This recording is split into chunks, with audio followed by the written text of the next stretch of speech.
है और खबरों में आगे बढ़ेंगे और सबसे पहले शुरुआत करते हैं इस वक्त की सुर्खियों के साथ। प्रधानमंत्री नरेंद्र मोदी और ब्राजील के राष्ट्रपति बोल्सोनारो के बीच शिखर वार्ता, आपसी संबंधों की मजबूती पर जोर, साइबर सहयोग, व्यापार और स्वास्थ्य समेत 11 करार। गणतंत्र दिवस समारोह के मुख्य अतिथि होंगे ब्राजील के राष्ट्रपति।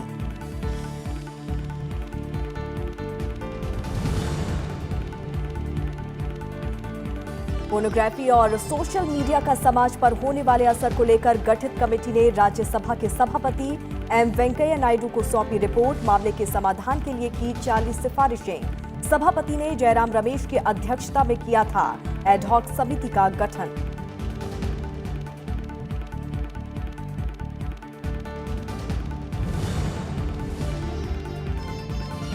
राष्ट्रीय मतदाता दिवस आज दिल्ली में मुख्य समारोह में शामिल हुए राष्ट्रपति रामनाथ कोविंद।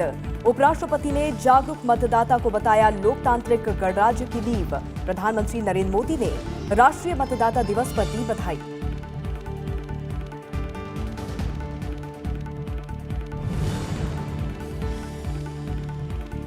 इकहत्तरवें गणतंत्र दिवस की पूर्व संध्या पर राष्ट्रपति रामनाथ कोविंद आज राष्ट्र को करेंगे संबोधित। शाम 7 बजे से सीधा प्रसारण। देश के सर्वोच्च नागरिक सम्मान पद्म पुरस्कारों का होगा ऐलान। गणतंत्र दिवस के मद्देनजर राजधानी दिल्ली में सुरक्षा के पुख्ता इंतजाम।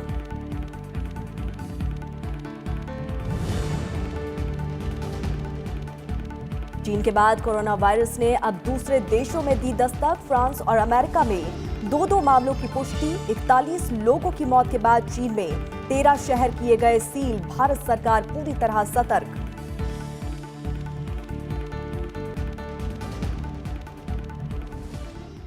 द्विपक्षीय रिश्तों की मजबूती के लिए ब्राजील के राष्ट्रपति जायर मेसियस बोल्सोनारो 4 दिनों की भारत यात्रा पर हैं। वो 26 जनवरी को भारत के गणतंत्र दिवस समारोह के मुख्य अतिथि होंगे। प्रधानमंत्री नरेंद्र मोदी और ब्राजील के राष्ट्रपति जायर के बीच दिल्ली के हैदराबाद हाउस में शिखर वार्ता हुई। इस दौरान दोनों नेताओं ने आपसी संबंधों की मजबूती पर जोर दिया। शिखर वार्ता के बाद दोनों नेताओं की मौजूदगी में साइबर सहयोग, स्वास्थ्य और व्यापार समेत कई दूसरे क्षेत्रों में सहयोग से संबंधित 11 समझौतों पर हस्ताक्षर किए गए। ब्राजील के राष्ट्रपति ने भी आपसी संबंधों को और बेहतर बनाने पर जोर दिया। भारत और ब्राजील की स्ट्रेटेजिक पार्टनरशिप हमारी समान विचारधारा और मूल्यों पर आधारित है और इसलिए भौगोलिक दूरी के बावजूद हम विश्व के अनेक मंचों पर साथ हैं और विकास के एक दूसरे के महत्वपूर्ण पार्टनर भी हैं और इसलिए आज राष्ट्रपति बोल्सोनारो और मैं हमारे द्विपक्षीय सहयोग को सभी क्षेत्रों में और बढ़ाने पर सहमत हुए हैं। हमारी स्ट्रेटेजिक पार्टनरशिप को और मजबूत करने के लिए एक बृहद एक्शन प्लान तैयार किया गया है। सन 2023 में दोनों देशों के बीच डिप्लोमेटिक संबंधों की प्लेटिनम जुबिली होगी। मुझे पूरा विश्वास है कि तब तक यह एक्शन प्लान हमारी strategic partnership, people to people ties और बिजनेस कोऑपरेशन को और गहरा बनाएगा। मुझे खुशी है कि हमने आज कई महत्वपूर्ण समझौते भी किए हैं विविध क्षेत्रों जैसे bio energy, cattle, genomics, health and traditional medicine, cyber security, विज्ञान और प्रौद्योगिकी, गैस तथा संस्कृति में हमारे सहयोग और तेजी से आगे बढ़ेंगे। राष्ट्रपति बोल्सोनारो का राष्ट्रपति भवन में आज औपचारिक स्वागत किया गया, जहां उन्हें गार्ड ऑफ ऑनर पेश किया गया।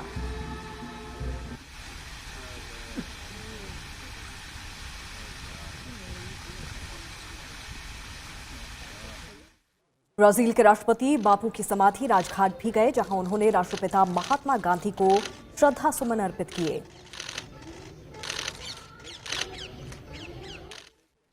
इससे पहले ब्राजील के राष्ट्रपति बोल्सोनारो से विदेश मंत्री एस जयशंकर ने मुलाकात की। इस दौरान दोनों नेताओं के बीच आपसी हितों से जुड़े मुद्दे पर विस्तार से चर्चा हुई। दिल्ली पहुंचने पर कल विदेश राज्य मंत्री वी मुरलीधरन ने पालम हवाई अड्डे पर ब्राजील के राष्ट्रपति बोल्सोनारो की अगवानी की।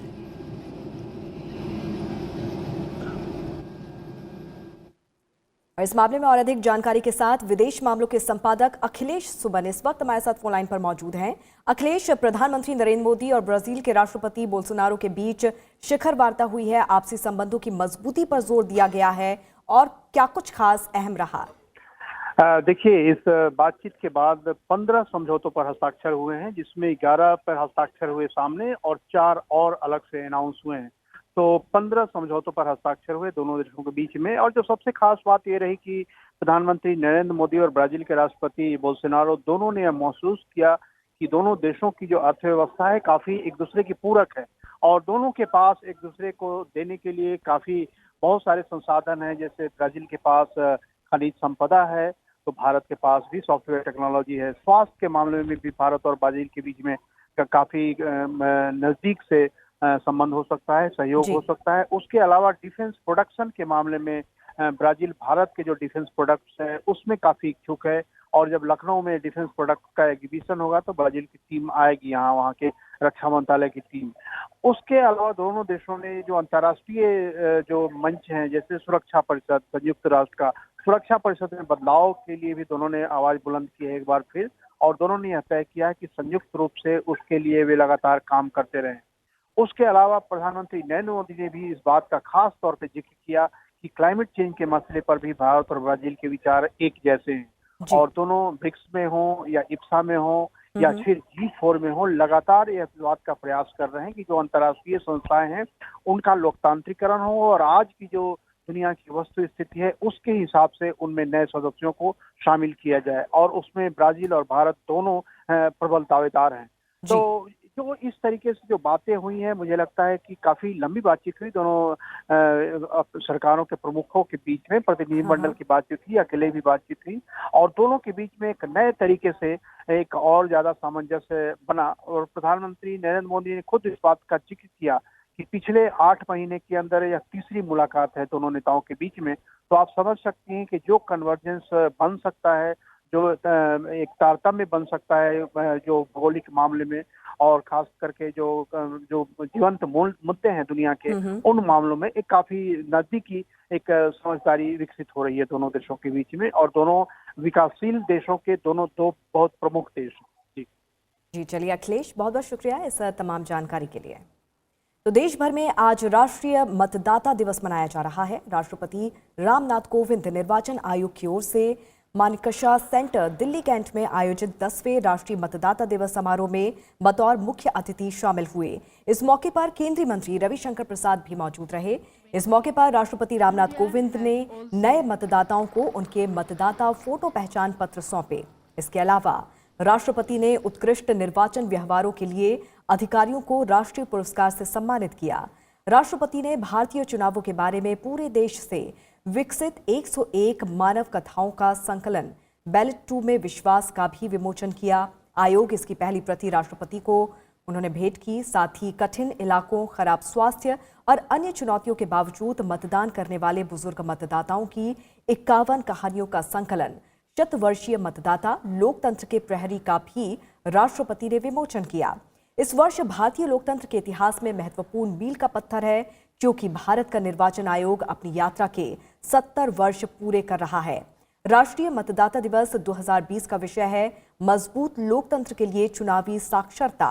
राष्ट्रीय मतदाता दिवस 2011 से 25 जनवरी को देश भर में 10 लाख से ज्यादा स्थानों पर मनाया जाता रहा है। आज मतदाता पहचान पत्र प्राप्त करने वाले युवाओं, खासकर बेटियों को विशेष रूप से मैं बधाई देता हूं। आप सब उस पीढ़ी के प्रतिनिधि हैं जो हमारे लोकतंत्र के स्वर्णिम भविष्य का निर्माण करेंगे। मैं आज के सभी पुरस्कार विजेताओं को भी बधाई देता हूं और हमारी निर्वाचन प्रक्रिया में असाधारण योगदान देने के लिए आप सबकी सराहना करता हूं। कल हम सब अपना 71वां गणतंत्र दिवस मनाएंगे। हमारे लोकतांत्रिक गणतंत्र के आदर्श को कार्य रूप देने के लिए संविधान निर्माताओं ने संविधान में ही एक स्वायत्त निर्वाचन आयोग तथा वयस्क मताधिकार का प्रावधान किया था। उपराष्ट्रपति एम वेंकैया नायडू ने राष्ट्रीय मतदाता दिवस के अवसर पर देश के सभी मतदाताओं से राष्ट्र और समाज के हित में मताधिकार का प्रयोग करने की अपील की है। उन्होंने कहा कि चुनाव लोकतंत्र का उत्सव मात्र नहीं बल्कि देश की प्रगति के लिए यज्ञ है। अपने मत से उसकी पवित्रता अक्षुण्ण रखें। कल राष्ट्र अपना गणतंत्र दिवस मनाएगा और जागरूक मतदाता हमारे लोकतांत्रिक गणराज्य की नींव हैं। उन्होंने मतदान करते समय जाति, धर्म, क्षेत्रीयता की संकीर्णता से ऊपर उठकर उम्मीदवार के चरित्र, आचरण, विचारों, क्षमता और राष्ट्र निष्ठा के आधार पर मतदान की अपील की। साथ ही धन बल और अपराध मुक्त चुनाव प्रक्रिया सुनिश्चित करने पर जोर दिया। प्रधानमंत्री नरेंद्र मोदी ने राष्ट्रीय मतदाता दिवस की बधाई दी है। प्रधानमंत्री ने ट्वीट करके चुनावी प्रक्रिया को अधिक जीवंत और सहभागी बनाने की दिशा में कई प्रयासों के लिए चुनाव आयोग का आभार व्यक्त किया और कहा कि ये दिन हमें मतदाता जागरूकता और मतदान की दिशा में काम करने के लिए प्रेरित करता है, जिससे हमारा लोकतंत्र मजबूत होता है। पोर्नोग्राफी, सोशल मीडिया और इसका बच्चों और समाज पर होने वाले असर को लेकर गठित एडहॉक कमेटी ने आज राज्यसभा सभापति एम वेंकैया नायडू को रिपोर्ट सौंप दी। एडहॉक समिति के मामले के समाधान के लिए 40 सिफारिशें की हैं। समिति ने पोर्नोग्राफी सामग्री तक बच्चों की पहुंच को विनियमित करने के लिए सभी उपकरणों और फिल्टर्स पर ऐप को अनिवार्य करने का सुझाव दिया है। साथ ही चाइल्ड पोर्नोग्राफी सामग्री खरीदने के लिए ऑनलाइन भुगतान के विनियमन के साथ बच्चों को यौन शोषण से बचाने के लिए POCSO और IT एक्ट में बदलाव की सिफारिश भी की गई है। समिति ने यह भी कहा है कि बाल पोर्नोग्राफी सामग्री तक पहुंच और प्रसार के लिए इंटरनेट सेवा प्रदाता को जिम्मेदार ठहराया जाना चाहिए। शीतकालीन सत्र के दौरान सभापति एम वेंकैया नायडू ने मामले के समाधान को लेकर ठोस सुझाव देने के लिए जयराम रमेश की अध्यक्षता में इस समिति का गठन किया था। समय पर रिपोर्ट सौंपे जाने को लेकर सभापति एम वेंकैया नायडू ने इस एडहॉक समिति के सदस्यों की सराहना की। Really, it's a very in-depth study you people have made, and also came out with constructive suggestions. I'm very happy about it. This is a new experiment we have made, forming an ad hoc committee on a larger issue of social concern. I have gone through it at a glance, but I have to go through it in detail, discuss with other officials, and also discuss with the ministers concerned informally, and then we have to move on this. And I personally feel that this should be discussed in the House also, so that you get larger and wider support. I once again compliment you and other members of the committee for their contribution and also for timely submission of the report. वित्त मंत्री निर्मला सीतारमण ने आज उपराष्ट्रपति M Venkaiah Naidu से मुलाकात की। ये मुलाकात उपराष्ट्रपति आवास पर हुई। मुलाकात के दौरान कई मुद्दों पर चर्चा हुई और आगामी बजट सत्र को लेकर भी विचार विमर्श किया गया।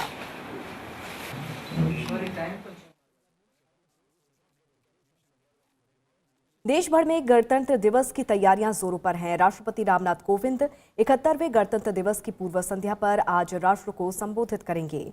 ये संबोधन ऑल इंडिया रेडियो के सभी राष्ट्रीय नेटवर्कों और दूरदर्शन के सभी चैनल्स पर शाम 7 बजे प्रसारित किया जाएगा। प्रसारण पहले हिंदी में और इसके बाद अंग्रेजी में होगा। राज्यसभा टीवी पर भी इसका सीधा प्रसारण किया जाएगा। दूरदर्शन पर हिंदी और अंग्रेजी में संबोधन के प्रसारण के बाद दूरदर्शन के क्षेत्रीय चैनल संबोधन का क्षेत्रीय भाषाओं में प्रसारण करेंगे। आकाशवाणी अपने क्षेत्रीय नेटवर्क पर रात 9:30 बजे से संबोधन का क्षेत्रीय भाषाओं में प्रसारण करेगा।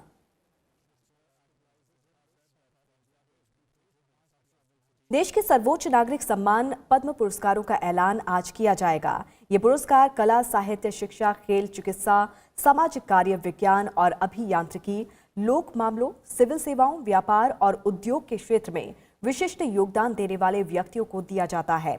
पद्म पुरस्कार भारत के सर्वोच्च नागरिक पुरस्कारों में से एक है। इन पुरस्कारों का ऐलान हर साल गणतंत्र दिवस के मौके पर किया जाता है। ये पुरस्कार आमतौर पर मार्च या अप्रैल महीने में राष्ट्रपति भवन में आयोजित किए जाने वाले सम्मान समारोह में राष्ट्रपति द्वारा दिए जाते हैं। गणतंत्र दिवस के मद्देनजर राजधानी दिल्ली समेत पूरे देश में सुरक्षा के पुख्ता इंतजाम किए गए हैं। राष्ट्रीय राजधानी में गणतंत्र दिवस के पहले 10,000 सुरक्षा कर्मियों की तैनाती के साथ ही दिल्ली पुलिस ने सुरक्षा के चाक चौबंद इंतजाम किए हैं। इस बार चेहरा पहचानने वाले सिस्टम और ड्रोन की भी सहायता ली जा रही है। इसके अलावा जम्मू कश्मीर, मुंबई सहित देश के सभी हिस्सों में सुरक्षा बढ़ा दी गई है। राजपथ से लाल किला तक परेड पार्क पर निगरानी रखने के लिए बहुमंजिला इमारतों पर शॉर्प शूटर और स्नाइपर तैनात रहेंगे। लाल किला, चांदनी चौक और यमुना खादर वाले इलाकों में कम से कम 150 कैमरे सहित सुरक्षा व्यवस्था के तहत सैकड़ों सीसीटीवी भी लगाए गए हैं। 4 स्तरीय सुरक्षा इंतजाम है। राष्ट्रीय राजधानी के भीतरी, मध्य, बाहरी और सीमावर्ती क्षेत्र में यह व्यवस्था होगी। अर्धसैनिक बलों की 50 कंपनियों के साथ दिल्ली पुलिस के 5 से 6,000 जवानों की तैनाती होगी। दिल्ली ट्रैफिक पुलिस ने लोगों के लिए एडवाइजरी जारी कर दी है। ट्रैफिक पुलिस ने 2,000 कर्मियों को जगह जगह तैनात किया है। आज शाम 6 बजे से अगले दिन परेड खत्म होने तक राजपथ पर विजय चौक से लेकर इंडिया गेट पर कोई गाड़ी नहीं जा पाएगी। रफी मार्ग, जनपद, मानसिंह रोड पर आज रात 11 बजे से परेड समाप्त होने तक आर पार यातायात की अनुमति नहीं होगी। सी हेक्सागन इंडिया गेट पर 2 बजे से परेड के तिलक मार्ग पार करने तक यातायात बंद रहेगा। मेट्रो की सभी पार्किंग को 26 जनवरी को दोपहर 2 बजे तक बंद रखा जाएगा। वहीं 26 जनवरी को केंद्रीय सचिवालय मेट्रो स्टेशन पर सुबह 5 बजे से दोपहर 12 बजे तक, पटेल चौक और लोक कल्याण मार्ग पर सुबह 8:45 से दोपहर 12 बजे तक प्रवेश और निकास बंद रहेंगे। हालांकि केंद्रीय सचिवालय पर इंटरचेंज की सुविधा उपलब्ध रहेगी। प्रधानमंत्री नरेंद्र मोदी ने कल अपने आवास पर आयोजित एट होम कार्यक्रम में गणतंत्र दिवस परेड में हिस्सा लेने वाले 1,730 से ज्यादा जनजाति कलाकारों, एनसीसी कैडेट्स, एनएसएस स्वयंसेवकों और झांकी कलाकारों के साथ संवाद किया। इस मौके पर प्रधानमंत्री ने कहा कि युवा राष्ट्र के प्रति अपने कर्तव्यों की ज्यादा से ज्यादा चर्चा करें। उन्होंने कहा कि चर्चा नहीं बल्कि खुद अमल करके उदाहरण पेश करें। हमारे ऐसे ही प्रयास न्यू इंडिया का निर्माण करेंगे। हमें नागरिक के रूप में अपने कर्तव्यों को प्राथमिकता देना, प्रमुखता देना और हर बात को अपने कर्तव्य के तराजू से ही तोलते रहना चाहिए। अगर अपने कर्तव्यों को हम ठीक से निभा पाएंगे तो हमें अपने अधिकार के लिए लड़ने की कभी भी जरूरत नहीं पड़ेगी। और अब बात करेंगे दिल्ली विधानसभा चुनाव की।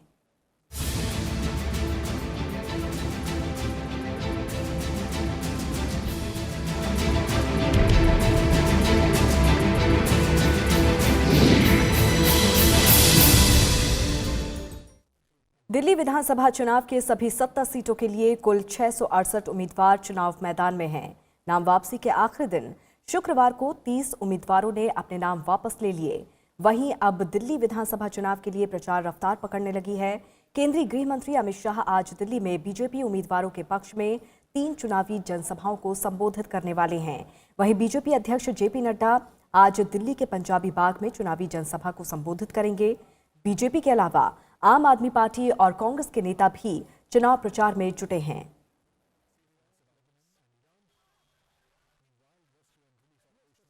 दिल्ली के चांदनी चौक विधानसभा सीट पर इस बार त्रिकोणीय मुकाबले की उम्मीद है। आइए जानते हैं क्या है चांदनी चौक विधानसभा क्षेत्र के मुद्दे और क्या है उम्मीदवारों के वादे और दावे। चांदनी चौक राजधानी दिल्ली की प्रमुख पहचानों में से एक। पुरानी दिल्ली की इस विधानसभा सीट पर 2020 का चुनावी मुकाबला भी बड़ा दिलचस्प होने जा रहा है। वजह है उम्मीदवार वही, लेकिन पार्टियों की अदला बदली। दरअसल चांदनी चौक सीट से पिछली बार जीत मिली थी आम आदमी पार्टी के उम्मीदवार अलका लांबा को। अलका इस बार भी चुनावी मैदान में है, लेकिन उनकी पार्टी है कांग्रेस। वहीं इस बार आम आदमी पार्टी ने चांदनी चौक सीट से उतारा है पूर्व कांग्रेसी नेता प्रहलाद सिंह साहनी को। प्रहलाद सिंह साहनी आम आदमी पार्टी का हाथ थामने से पहले 1998 से 2015 तक चांदनी चौक सीट से ही कांग्रेस के विधायक रहे हैं। ना तो कोई पार्किंग है, ना कोई ग्राउंड है, ना कुछ है, तो वहाँ एक बहुत बड़ी जगह खाली पड़ी है जिसको वाटर सप्लाई की जगह है। उसको हम लोग चाहते हैं केजरीवाल साहब उसमें कर दें। सबसे पहला प्लान हमारा ये होगा कि हम उसके लोगों को वो करें और मालीवाड़ा चांदनी चौक के अंदर जितनी लटकी हुई तारें हैं इनको ठीक करें। पानी की समस्या कहीं है तो ठीक है, मेरे हिसाब से तो पानी की समस्या हमने काफ़ी ठीक कर दी थी। इधर बीजेपी उम्मीदवार सुमन कुमार गुप्ता की मौजूदगी से चांदनी चौक विधानसभा सीट पर मुकाबला और दिलचस्प होने जा रहा है। बीजेपी ने पिछली बार भी सुमन गुप्ता को ही टिकट दिया था।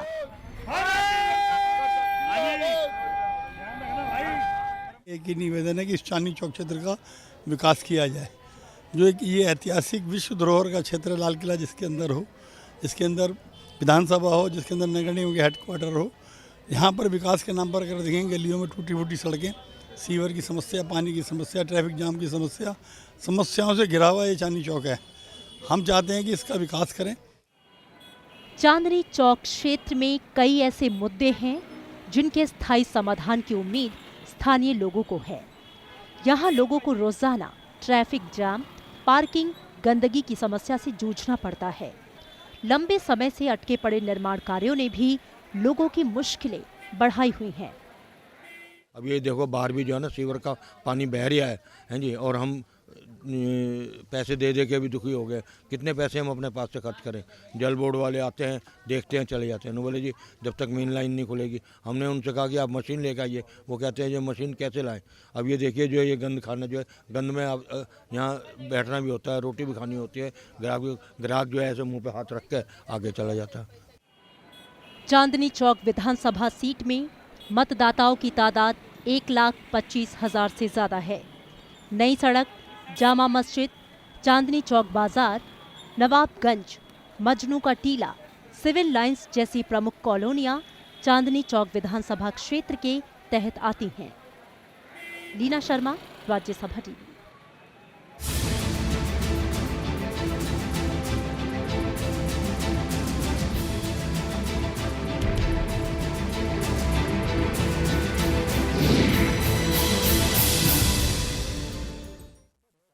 और अब बात करेंगे पर्यावरण की।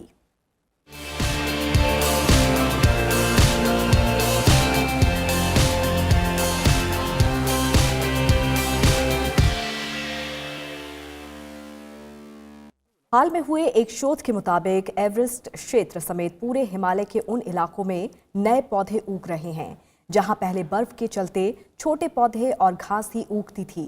शोधकर्ताओं ने 1993 से 2018 तक ट्री लाइन और स्नो लाइन के बीच वनस्पति के विस्तार को मापने के लिए उपग्रह डेटा का उपयोग किया है। शोध के नतीजे जर्नल ग्लोबल चेंज बायोलॉजी में प्रकाशित हुए हैं। इसका उद्देश्य सबनाइवल इलाके यानी कि उपनाइवल मेखला में उगने वाले पेड़ पौधों के बारे में जानकारी इकट्ठा करना था। उपनाइवल मेखला ट्री लाइन और स्नो लाइन यानी कि बर्फ से ढकी जगह और पेड़ पौधे उग सकने वाली जगह के बीच की जगह को कहा जाता है। हिमालय में वनस्पति बढ़ने का सबसे प्रमुख ट्रेंड 5000 मीटर और 5500 मीटर की ऊंचाई के बीच देखा गया है।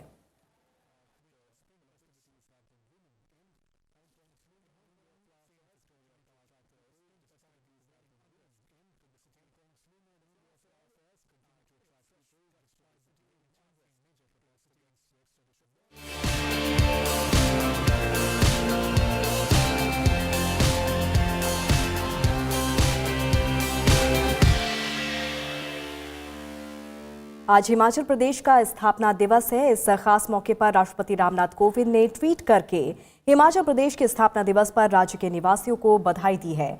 उन्होंने इस देवभूमि और वीर भूमि में रहने वाले सभी लोगों के उज्जवल और समृद्ध भविष्य के लिए शुभकामनाएं भी दी।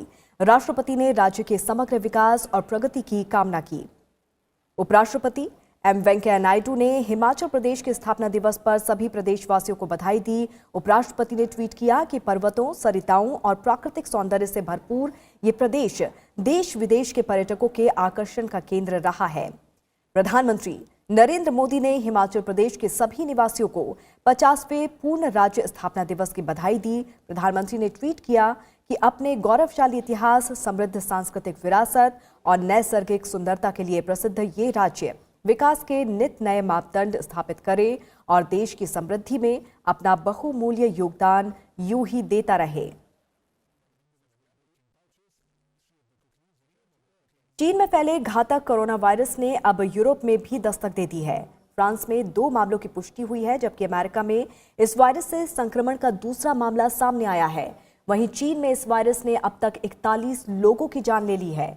वुहान समेत 13 शहरों को बंद कर दिया गया है। वायरस के प्रसार को रोकने और हालात से निपटने के लिए चीन ने सेना के डॉक्टर्स को भी तैनात कर दिया है।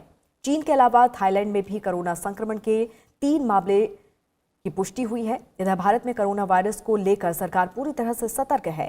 संक्रमण की जांच के लिए हैदराबाद, मुंबई और केरल के अस्पतालों में डॉक्टर्स की निगरानी में चीन से लौटे 11 लोगों को रखा गया है।